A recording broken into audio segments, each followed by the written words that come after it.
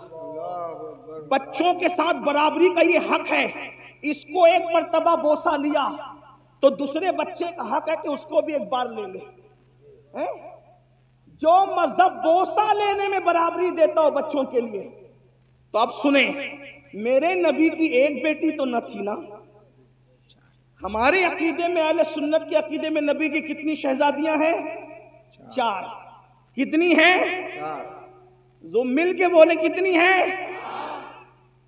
4 مانو، کیونکہ دوسرے ہیں جن کو 4 ہضم نہیں ہوتی، کچھ ایسے ہیں جن کو 4 سے ہی نفرت ہے۔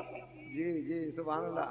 نہ 4 خلفاء مانتے ہیں، نہ 4 شہزادیاں مانتے ہیں، انہیں تکلیف ہے اور وہ پورا زور لگا رہے ہیں ایک ہے ایک ہے ایک ہے۔ ہم نے کہا 4 ہیں، ہمارے پاس قرآن سے دلیل، ہمارے پاس دلیل کہاں سے؟ علماء موجود ہے۔ یہ ابن کثیر نے کہا اور یہ اس نے کہا اور اس نے کہا، میں نے کہا جب قرآن کہہ دے تو پھر کوئی کثیر نہیں، کوئی کامل نہیں، کچھ نہیں۔ جس کی بات قرآن سے ٹکرائے گی اگرچہ وہ ہمارا سب سے بڑا امام کہلائے پھر بھی ہم اس کی بات نہیں مانیں گے، کیونکہ قرآن، صاحب قرآن ہمارے لیے پہلے نمبر پر ہے۔ صحیح بات ہے، یہی تو ہے نا۔ ہمارے امام نے جب اعلان کیا کہ میرا کوئی قول حدیث سے صحیح سے ٹکرا جائے اسے چھوڑ دیا جائے، یہی ہے ہمارا اصول۔ اب قرآن کیا کہتا ہے؟ یا ایھا النبی، توجہ، قرآن کہہ رہا ہے جو نبی کی 4 بیٹیاں نہیں مانتے نا ان کی طرف توجہ دلانا چاہتا ہوں۔ یا ایھا النبی، اے نبی، قل لازواجک وبناتک ونساء المؤمنین، اے محبوب آپ فرما دیں، اے نبی آپ کہہ دیں، کس سے؟ لازواجک، اپنی بیویوں سے، وبناتک، اپنی بیٹیوں سے۔ چھوٹا سا بھی عربی کا طالب علم ہو تو وہ جانتا ہے عربی زبان کی بلاغت اور وسعت یہ ہے کہ عربی کے ہاں واحد جمع نہیں ہے صرف، بلکہ واحد ہے، تثنیہ ہے، پھر جمع قلت ہے، جمع کثرت ہے۔ صحیح؟ اب قرآن یہ بتا رہا ہے اگر ایک بیٹی ہوتی تو قرآن کیا کہتا؟ کل ازواجکا و بنتکا، لیکن قرآن بنتکا نہیں کہہ رہا ہے، کیا کہہ رہا ہے؟ بناتکا۔ واحد بھی نہیں ہے، تثنیہ بھی نہیں ہے، بلکہ جمع ہے۔ اب اگر اس کو جمع قلت بھی مان لیا جائے تو کم سے کم 3 ماننا پڑے گا۔ آپ کم سے کم تو آپ کو 3 ماننا پڑے گا، 3 سے کم پر تمہاری جان نہیں چھوٹ سکتی۔ اس سے پتا چلا جب قرآن نے کہہ دیا وَبَنَاتِكَ، آپ اپنی بیٹیوں کو حکم دے تو ماننا پڑے گا نبی کی ایک نہیں تھی بلکہ نبی کی 3 سے زائد بیٹیاں۔ اب جب یہ مان گئے، اس پہ کوئی تفصیل بات نہیں کرتا، علماء جانتے ہیں، آپ کو مزید وہ سمجھا دیں گے۔ تو جب نبی کی 4 بیٹیاں ہیں اور آپ کہتے ہیں سیدہ فاطمہ کو جہیز دیا، کس کو جہیز دیا؟ تو آپ کو یہ بھی ماننا پڑے گا سیدہ زینب بنت محمد کو بھی جہیز دیا، آپ کو یہی ماننا پڑے گا سیدہ رقیہ بنت محمد کو بھی جہیز دیا، آپ کو یہ بھی ماننا پڑے گا سیدہ ام کلثوم بنت محمد کو بھی جہیز دیا۔ تو اب اگر آپ سیدہ فاطمہ کا جہیز ثابت کرتے ہو تو آپ کی یہ ذمہ داری ہے کہ حضرت زینب، حضرت رقیہ، ام کلثوم کا بھی جہیز آپ ثابت کر کے بتائیں کہ حضور نے کیسے جہیز دیا۔ اور یہ بات یاد رکھنا، جب ان کو نہیں دیا تو پھر نبی کے انصاف سے یہ بعید ہے کہ جو نبی بوسہ لینے میں برابری کی بات کرے، جو نبی کھجور کی تقسیم میں برابری کی بات کرے، یہ کیسے ہو گیا کہ ایک بیٹی کو جہیز دیا اور 3 بیٹیوں کو جہیز سے محروم رکھا؟ معاذ اللہ ثم معاذ اللہ۔ اب اس سے بڑھ کر ایک دلیل، یہ تو تم اور میں ہے جو سنتوں کو معاذ اللہ عمل نہیں کرتے، سنتوں پر توجہ نہیں کرتے۔ لیکن آپ سے پوچھنا چاہتا ہوں، چلے جس علی کو جہیز ملا تھا ان کو تو پتا ہے نا کہ رسول اللہ نے بیٹی کو جہیز دیا، تو پھر علی مرتضیٰ نے بھی اپنی بیٹیوں کا نکاح کیا۔ حضرت علی مرتضیٰ کی بھی بیٹی ہے، حضرت زینب بنت علی، حضرت رقیہ بنت علی، حضرت ام کلثوم بنت علی۔ مولا علی کی ایک بیٹی نہیں ہے، مولا کائنات کی تو کم سے کم 7 اور 9 بیٹیاں بتائی جاتی ہے۔ تو جس علی نے نکاح کے وقت اپنے سسر سے جہیز لیا اپنی بیوی کی شکل میں، اپنی بیوی کے جہیز کی شکل میں، تو آپ سے پوچھتا ہوں اس علی مرتضیٰ نے جب جہیز لیا تو اپنی کس بیٹی کی شادی پر انہوں نے جہیز دیا؟ یہ بھی آپ کو ثابت کرنا پڑے گا۔ اور دوسری بات، وہ صدیق اکبر افضل البشر بعد الانبیاء بالتحقیق ابو بکر صدیق، وہ عبداللہ ابن عمر جو مسکرانے کی بھی سنت ترک نہیں کرتے تھے۔ ایک مرتبہ مسکران ایک صحابی، کسی نے پوچھا کیوں ہنس رہے ہو؟ کہا مجھے بھی نہیں پتا کیوں ہنس رہا ہوں، یہاں کھڑے رہ کر میرے یار نے مسکرایا ہے، بس میں بھی مسکرا رہا ہوں۔ حضرت عبداللہ ابن عمر اپنی امامے کے شملے کو درخت سے الجھا رہے ہیں، کسی نے کہا یہ کیا بچپنے کی حرکت ہے؟ وہ فرمایا بچپنے کی حرکت لوگوں کو لگا کرے،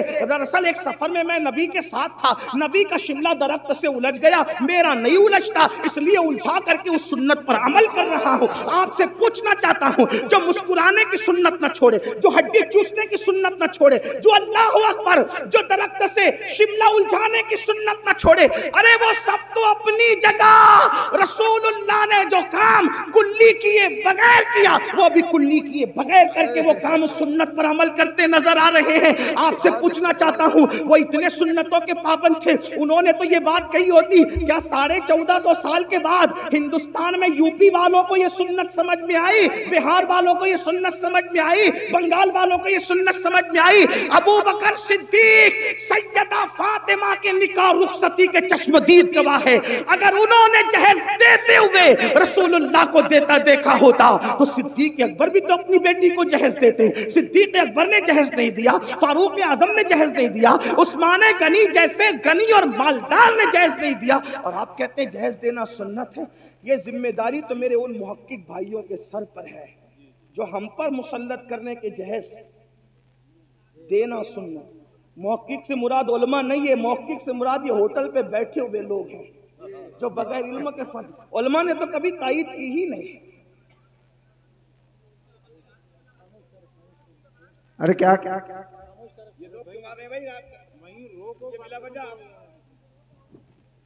علماء نے تو کبھی تائید کی ہی نہیں۔ دراصل یہ سارے خرافات کی تائید نفس کے غلام لوگ کر رہے ہیں۔ میری گزارش ہے آپ سے، اگر قوم کی بچیوں کی آبرو اور عزت سے تھوڑی بھی دلچسپی ہو،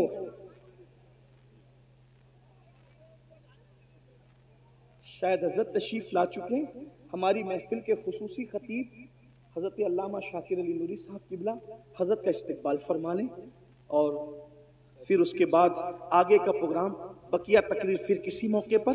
السلام علیکم ورحمۃ اللہ. آپ تمام حضرات اپنی اپنی جگہوں پر بیٹھے رہے، بالکل بیٹھے رہے.